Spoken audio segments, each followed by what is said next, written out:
You're listening to the Service Alliance Group Podcast, your premier destination for everything in the home service industry. Subscribe to our channel for business insights, education, and exclusive interviews with top home service industry experts. What's going on, everybody? This is TK here with the Service Alliance Group for another episode of the Appliance Alliance Podcast. And if you guys aren't following us on YouTube and Facebook and all of the cool places to follow us, make sure you go follow us there. But I got a special guest with me today. This guy is what I would consider a veteran in the appliance repair industry, Mr. Mark Kelly. How you doing, sir? I'm doing great, TK. How you doing?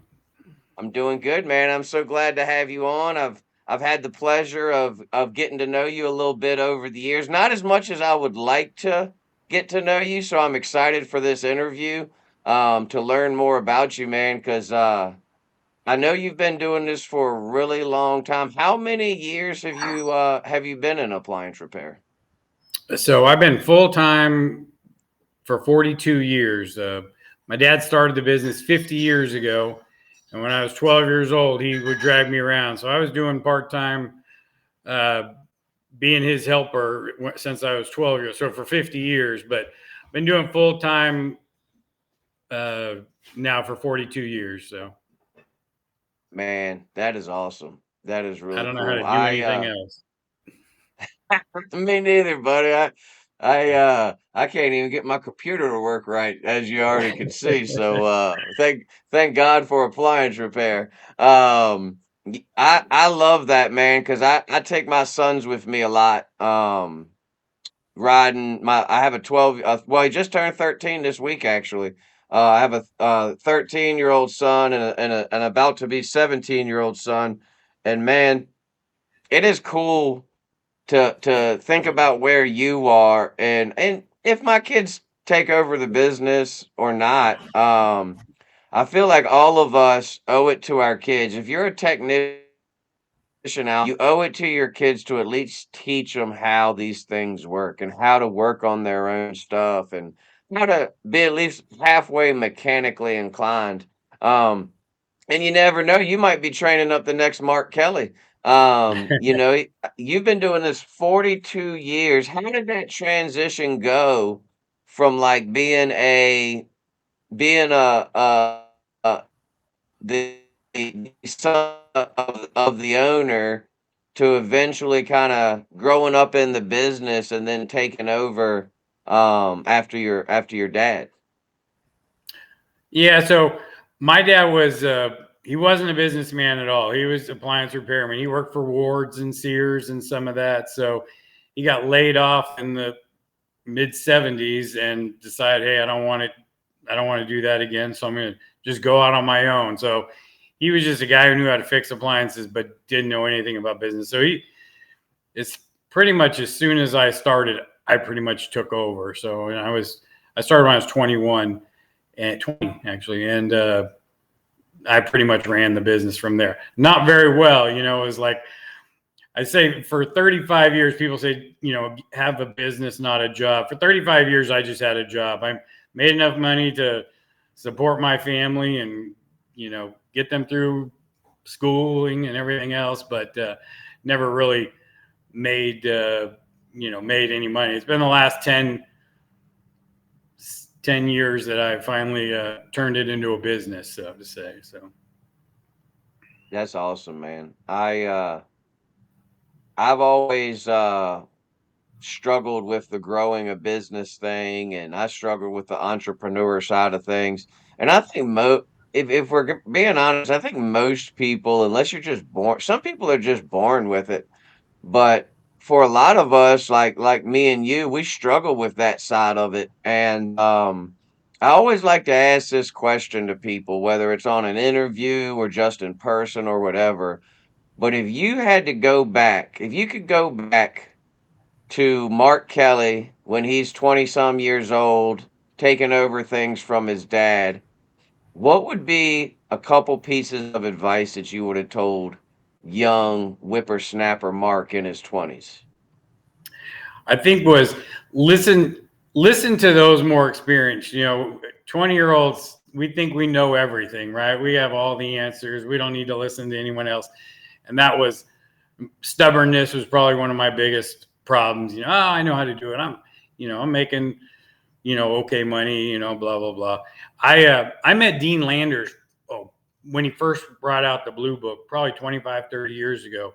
He was doing a barnstorming around the country selling the Blue Book. And he was in Sacramento.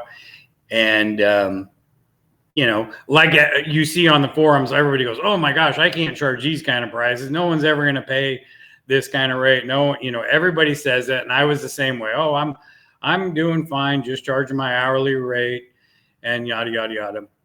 So of course, several years later, I got the Blue Book and started charging professional rates to make, professional living. And I got my first ASTI was 20 something years ago. The same thing. All these guys had these great ideas and I was just too stubborn. I didn't not take any of the advice. I did, and I would listen to people, but I was too slow to take on the advice of those very experienced, very smart guys. Like you said, you see it on the forums. There's guys who, have their systems down, I was, kind of like you. I was not really good on the systems. James Dolbear would be mad at me. I still don't know my CODB to this day. It's just, but I made it work. You got an idea of it, but it might not be locked down, right? Exactly. Yep. Yeah. Well, I think that's one of the biggest tips that I would say too, man, is like if you're out there and you're a new entrepreneur, you're just getting into any business, whether it's appliance repair or another service business or whatever, listen to the sage wisdom from other business owners that have been where you've been. Because I think of all the mistakes that I made. I'm sure you made your handful of mistakes coming up, doing it. And one of the biggest mistakes Mark just kind of hit on is pricing. Do not undercut yourself on pricing. I'm still raising my prices regularly. We just raised prices again, and it's funny because like every time you raise your price, I'm sure you've been there. Every time you raise your prices, you're a little bit leery, like, all right, is this going to be the time where people start, rejecting us or people start complaining? And it doesn't seem to, I'm sure there's a sweet spot, but I haven't hit it yet. Like I keep raising my prices and the people, they don't buck at it. I mean, you have your occasional person, but I was told early on in this trade, if no one's complaining about your prices, then your prices aren't high enough. And I'm actually at a point now where I'm getting a few complaints here and there, so I think I'm starting to get there. But flat rate pricing is a way to go. We could do a whole podcast just on that. But if you're out there and you're listening to this, listen to Mark's advice. Go with flat rate pricing. Charge professional rates, whether you use Blue Book or whether you just go off of your cost of doing business and then profit on top of that. You're not out there to just break even. You're out there to make money, so make sure you're making that money and make sure that your business is profitable. You didn't get in this to own a job. You got in this to create a business, just like Mark was saying. So how big is your team now, Mark? I know last time I talked to you, you had quite a few people running. How big is the team nowadays? It's been a while. Oh, yeah, we have 7 technicians. I have a helper shop guy who helps on jobs, and I have 3 office staff. So we're 12 mighty strong people. And so, yeah, it's going. That's beautiful. Going well. And I was a one-man show for like 30 years. There was different times I had different amounts of people up and down, but this is right now. I feel it's a sweet spot. Everything's going really well right now. So. And what's your service area? Where are you located, and what areas do you run in? Yeah, we're north of San Francisco, the wine country, Napa, Sonoma, and Marin counties.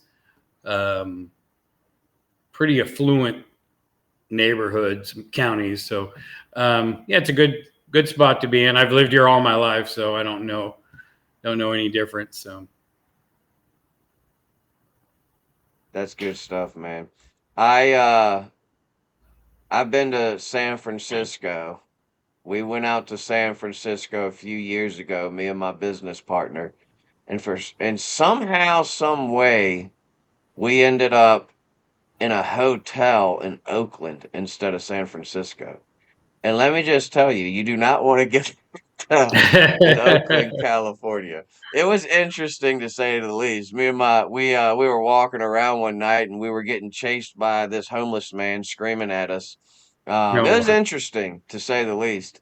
It was actually the entire trip was a pretty horrible experience. We flew down there to be part of a big party that Nana was doing at the time, the Nana organization, yeah, with David and them. And I got there, and as soon as I got there, I got deathly ill, like yeah. just just sick, like some kind of stomach bug, and I missed the entire party, and it was just an absolute nightmare. But we tried to make the best of it. By the end of the weekend, I was feeling better, and we got to do a few things. But San Francisco was beautiful, man. I really enjoyed going down there. We went down to the pier or like the little dock area and walked around Yeah. like something wharf or something like Fisherman's that. Wharf. Yeah, yeah. Yeah, yeah. We went Yeah. down there. We went all through the trolley areas and the big hit rolling hills, and it was just cool. Um, Let me ask you this, and this is just a basic appliance industry question because we kind of got your background. You grew up in the trade, but you seem real plugged into the industry and you seem real interested in what's going on. You attend lots of the ASTEs and different conventions that they do.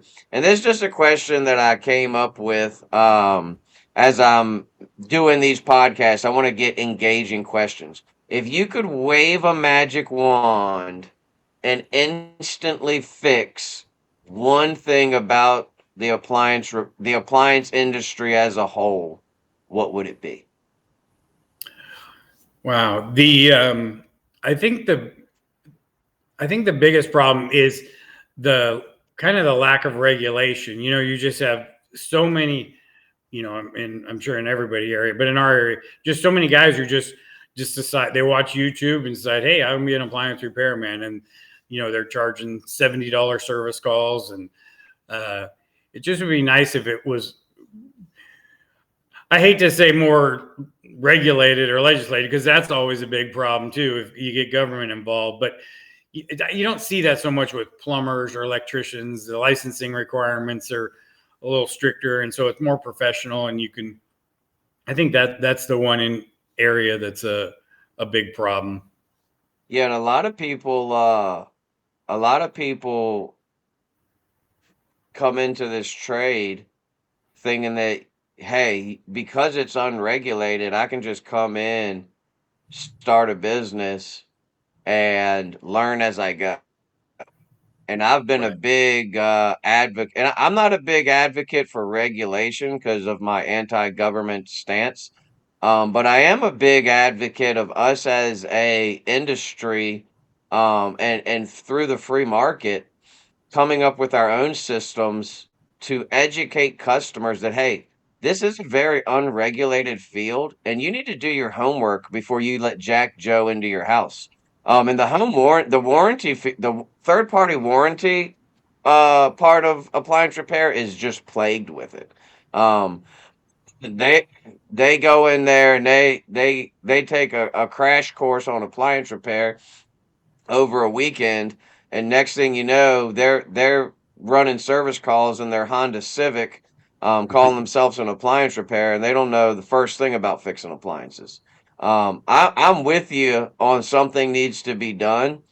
I don't like the idea of more government involved, but I do think we as an industry need to educate the society that, hey, this is an unregulated industry and you need to be careful. You need to make sure that the people that warranty company is sending you, because these warranty companies don't care. They're sending anybody that says that, they're legit.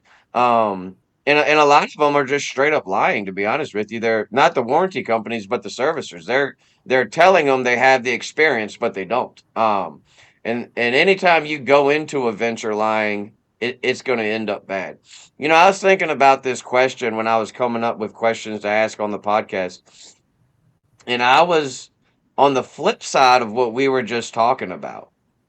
Government regulation in appliances has caused a lot of the issues we're seeing with modern day appliances now. The high efficiency regulations, the Energy Star regulations, all these different things. So it's a very, very fine line we have to walk when it comes to government regulations. They're already involved in so much. But that's interesting, man. We could do an entire. Every time I do one of these interviews, it's like, man, I could do an entire podcast just on that. Because Yeah. you have two camps. You have the more regulation camp. You have the I don't want any regulation camp, and then you have kind of where I imagine me and you are. We want some kind of regulation, but we don't know that the federal government is the right answer for it. Definitely So not the right answer. yeah, Yeah, I'm with you on that one. and like you said, probably within the association, I know PSA used to have a master certification program or maybe something like that. Hey, you can, go through these classes and you're master certified. So something you can tell your customer, hey, we have master certified or whatever but that's something that we as an association do, we as an organization, the Service Alliance Group, or one of these groups does it so that we can tell, okay, hey, yeah, you can go use the guy on Craigslist, who's doing $70 service calls. But if you want a master certified technician to come fix your appliance, call these guys, And that's that would be better. You mentioned PSA, Professional Services Association. That's one thing I highly recommend to you guys and gals out there is go to these PSA conventions and get certified. Professional service, it's free when you're there. I did it. I went to PSA in September, and I'm a master certified technician now. And let me tell you, if TK can do it, you can do it too. We're actually working closely with PSA now to kind of network with them more because PSA is such a cool organization and they have so much to offer. And I think that national certification is something that they offer that really sets them apart from a lot of the other trade associations. Everybody has cool stuff to offer. UASA, MSA, PSA, all these different organizations. Um, I think in my professional opinion, you should get a little bit from all of them. If you're not in these organizations and rubbing shoulders with the Mark Kellys and the Dean Landers and the Anthony Cotos. I just love Anthony, so I'll throw his name out there. You're missing out on a huge networking opportunity. Doing this alone sucks. Can you agree with that, Mark? Oh, absolutely. When I started, there was no Facebook, there was no internet. There was nobody. You would go to the local parts store and just hang out there and just talk to the other service. That's the only place you kind of got information from other servicers, how they were doing things. If you had to pick their brain, there was no other. So yeah, the online forums and the ASTIs and PSAs and all these that's the biggest reason I go is for the networking and to see these guys. I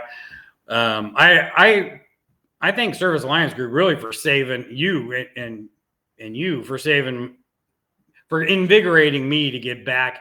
I was pretty much ready to retire. I was just going to, sell the business and go on my way and babysit my grandsons, but you hooked me up with JT Farrell and Justin Barber and Andrew Soper, I think about 3 years ago now. And I still talk to those guys almost every day. And we meet and everything else. And the first time I met him in person was at an ASTI convention, so, just having those young guys, the excitement that they see and feel just kind of gave me the excitement, gave me the, just got me back interested in doing this. Otherwise, I was pretty much done. That's beautiful, man.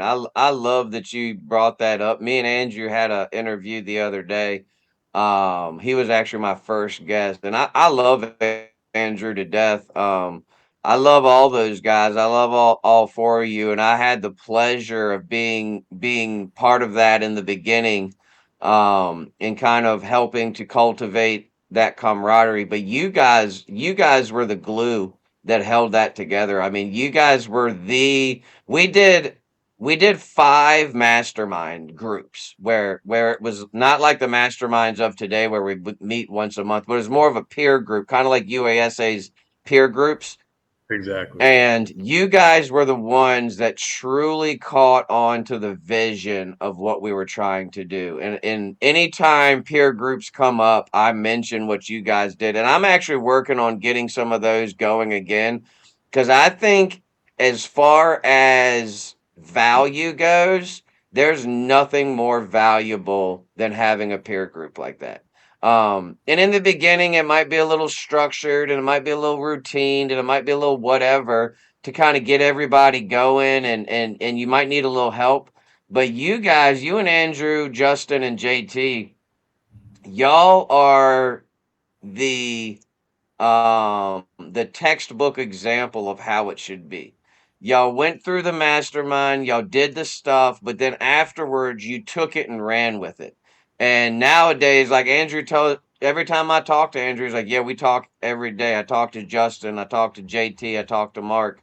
And it's just so nice to have that. You know, I'm extremely fortunate that I have a business partner that I can call every day and bounce ideas. And it's not like you're making big, it's not like every day you're making big business decisions, but it's nice to have somebody you can call and say, hey man, I got this struggle, I got this whatever, I'm thinking about doing this, that, or the other, and have somebody to talk to about it. Or on the flip side of that, you're in between calls, you're running from one call to another, you got 20-25 minutes to kill driving, and you just hit up Mark and say, "Hey man, I just got done doing this, that, or the other. What are you doing today?" Just shooting the shit, to be honest with you. Like no real structure to it. That's where the beauty comes in, and that's, you know, throughout all of the networking that I do, that is the most valuable. Is when it's not planned, it's not organized, it's not structured. All of those organized, planned, and structured things are important, but even like at the PSAs and the ASTIs and the conventions, we talk about this all the time. The best stuff happens in the after hours. The best stuff happens sharing a beer or sharing a cup of coffee in between a break or at lunch eating a meal and just talking to other business owners. I love that, man. Yeah, absolutely. got Yeah, like I said, and that's a lot of our talking. You know, when I did that years ago, just with the guys around me, you know, I've always been a kind of connector, meeting the appliance guys around me. We still, we used to do it every month, but now it's probably every quarter. We go to pizza and just all meet, just hang out and just, you know, bemoan the industry, bemoan the customers, tell stories, you know, just, but with JT, Andrew, and Justin, we're texting each other all the time. Hey, you know, what do you think of this? Or I'm struggling with this, or just somebody to vent to. You know, sometimes you just want to vent. You know, dang, this you know happened and that. So it's great. It's so true, man, and I love that you hit on that local networking. I've always been a big proponent of that since day one. I've told people like, hey, you have to network with your local appliance people. Um, and I've really fallen off on like what you were talking about because I used to orchestrate um Friday breakfasts. It sometimes it'd be me and one other guy, sometimes it'd be 4, sometimes it'd be 5. But it's just good to get around other people and network.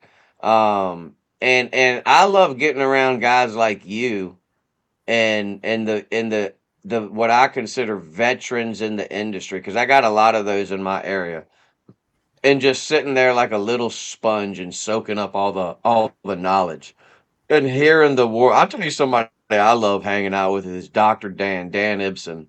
That man, he's like the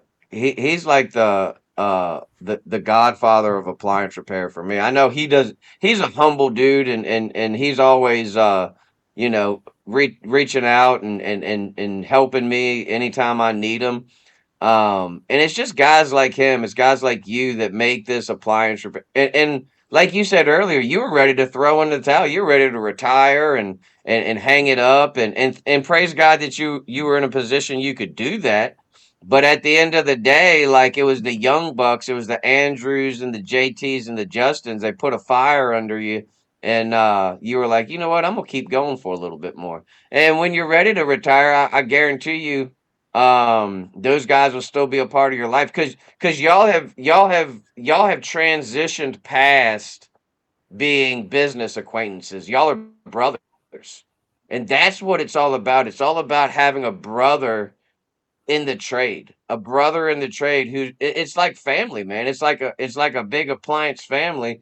And just like any family, you're gonna have some people that are the black sheep of the family, and those people you might not want to spend a whole lot of time with. But the ones that are real good brothers or sisters in the trade, man, cling on to those all you can, because that's where the good stuff comes. Now we're gonna fire off some fun questions. Because I like customer stories. That's one of my favorite things. Um, what's the funniest or craziest customer interaction you've ever had? Or you don't have to give your craziest, or just one that comes to mind. You've been doing this 42 years. You've got to had some crazy interactions with customers. Oh yeah, there was, um, you know, um, being my area north of San Francisco is a lot of, especially in my early days, a lot of hippies and communes and stuff like that. And you used to work in those houses, and there would be orgies going on in there. But actually, it just popped into my mind. So we're close to the beach, and so there's beach houses out that are vacation rentals. And I went out there one day and fixed the stove, and the guy says, "Hey, we're filming. How long is this going to take?" And I go, "Oh, I go, it should be out of here in less than an hour, And so there's all these, there's cameras and lights and all these guys wandering around and stuff. And it dawns, and I'm working away, and these guys are talking to me and stuff. And it dawns on me. Now I realize it's a male porn video that they're shooting in this. It's like, holy crap! I got to get done and get out of this. Get out of this house right away. So, you gotta get out of there before they try to recruit you for a I photo know they're shoot. gonna make the appliance repairman video or something. Yeah, So, yeah, I've seen this video before. I gotta get out of here. That's funny, man. so, Oh yeah, it's always crazy, man. Because like every technician, we could write a book if we put all of our stories together. That'd be a good book to comprise. Is just everybody's crazy story in appliance repair into a book, or even just the service industry. Because I've been doing it 10 years, and I've seen some weird things. I mean, oh yeah. we've all had the flirtatious wife. We've all had the crazy person, as I like to call them, the tinfoil hat people. Um, and it's just always crazy. Let me ask you this while we're talking about customer interactions. Have you had what's I know you've had lots of these because we all do, but what's one customer interaction that you've had over the years that made you truly appreciate what you do? Where you were just like, man, I'm so glad that I'm doing appliance repair. Yeah, this was kind of with my dad. We had this, oven, guy's oven. The typical story: the guy's oven goes out day before Thanksgiving. We get out there, get it going, and save Thanksgiving for him. And her name was Mrs. Pigeon, and long after my dad passed away, Mrs. Pigeon would call me, and she'd always tell me the story. Your dad came out and fixed my oven, the day before Thanksgiving. I had all these people coming over, and so she would tell that story about my dad. So I think what people will tell me, oh, I remember your dad, or I think when people remember stories about my dad are the kind of the best things. Riding with my dad when I was a kid, made us close. You talked about your riding with your boys and stuff. I mean, it really creates a bond,